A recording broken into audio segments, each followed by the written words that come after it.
What's up, sunshine? Welcome to CNN 10. I'm Coy Wire. It's Wednesday, May the 1st. We enter what may be the last month of school for many of you. Embrace it. Someday you're going to look back and say, the good old days.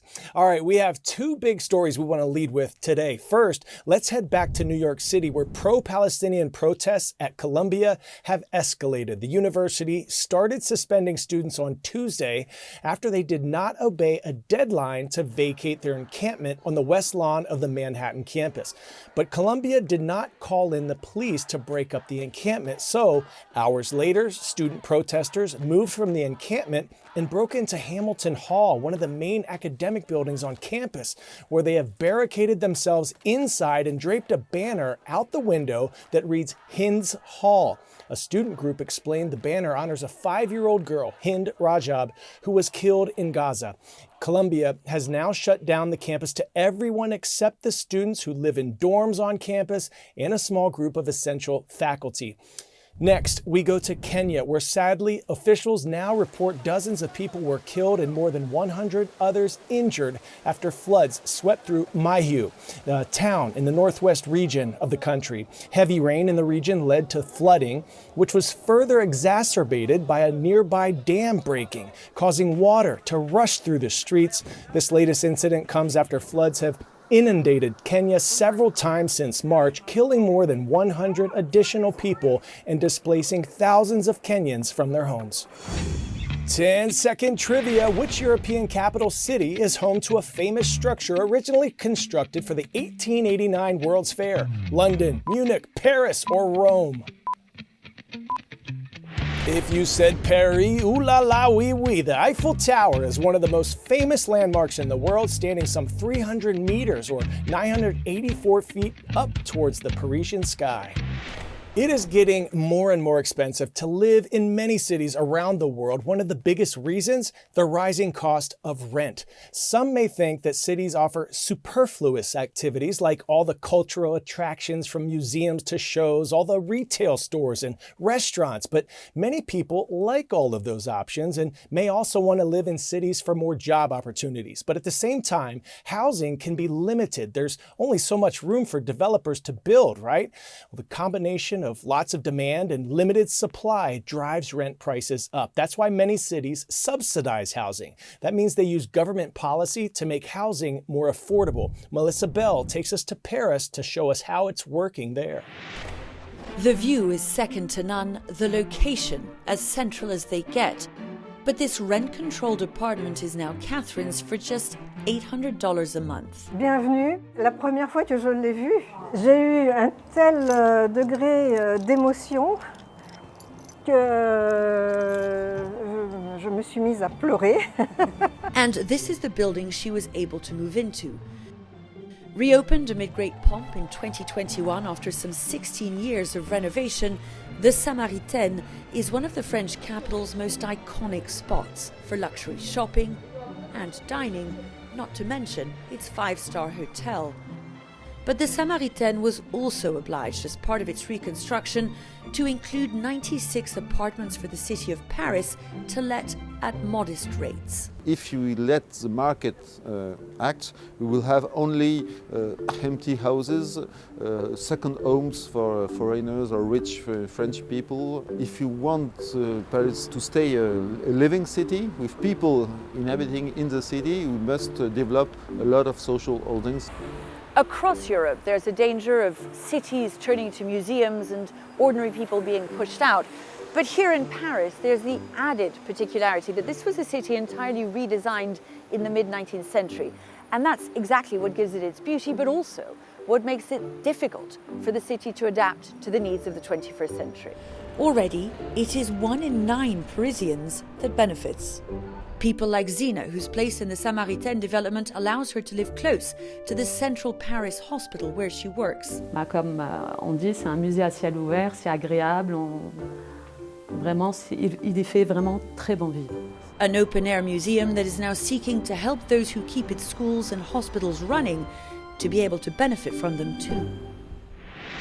All right. You've all probably heard of Tesla, the electric car company owned by Elon Musk, sells more EVs than any other company in the world. Well, did you know that its biggest competitor is a Chinese company named BYD? China's electric car market has exploded the last few years. There are now more than 200 electric vehicle manufacturers in China. CNN's Mark Stewart takes us inside a recent auto show in Beijing to show us how China is charging up as it works toward the future of automobiles. This is Auto China, the largest car show in all of China and one of the largest in the world.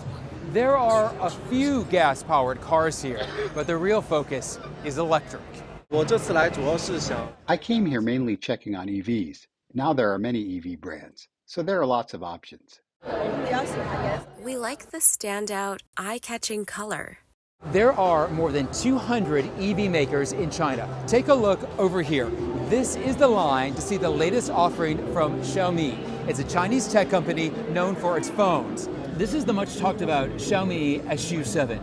Yes, it has an aerodynamic design. It can accelerate very quickly. Its battery can take you for about 500 miles, but its most distinct point is this touchscreen. You can use it to control almost all aspects of your life. You can turn the lights in your home on and off. It can even start the coffee maker. This isn't just about performance. Geopolitics plays a role too. Elon Musk flew to China over the weekend on a surprise trip and met Chinese Premier Li Qiang.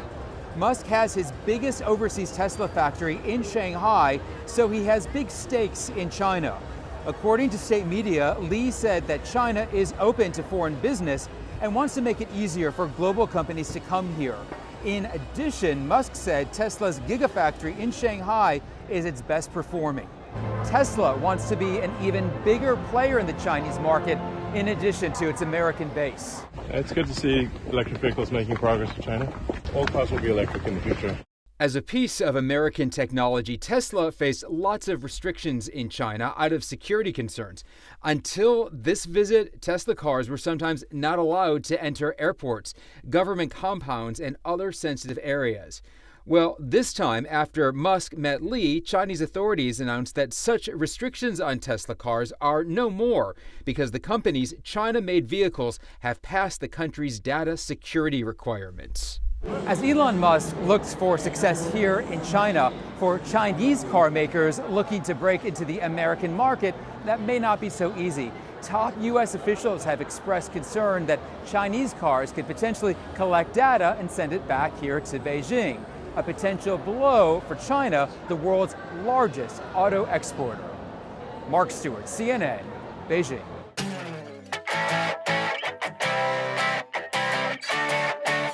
For today's story, getting a 10 out of 10, we want you to meet Emo, the smiling robot. It's a face created by engineers at Columbia that can make eye contact. But even better, it's been programmed by 2 AI models to anticipate when you're about to smile, then beats you to it. Raise your hand if you think that's cool. Okay, now raise your hand if you think that's creepy. Emo can predict your smile 840 milliseconds before it even starts. It's equipped with high-res cameras in its eyes and 26 robotic facial muscles to produce this gregarious grin. Now, that is some technology we can all smile about. Congrats to all the Tigers at Ripley High School in Mississippi, especially Coach Wilcher's class for submitting our Your Word Wednesday winner on my TikTok page. Superfluous, an adjective meaning beyond what is sufficient or necessary. Nice one. All right, today's shout out is going to Washington Middle School in Green Bay, Wisconsin. We see you, Mr. Lascott, bringing the heat. Thank you for all the lovely signatures and all the messages. Much love. That is incredible stuff. And this shout out goes to Mrs. Westlake's transition class. They're all over there hanging out at William Amos Hoff High School in Cornelius, North Carolina. Look at this art. And, you wanted to know how I decide whether or not to wear a tie each day. You apparently vote on it. Well, sometimes I like just rolling up my sleeves and being casual. Sometimes I'm feeling kind of fancy. Rise up. Thanks for all the love, and I'll see you right back here tomorrow on CNN 10.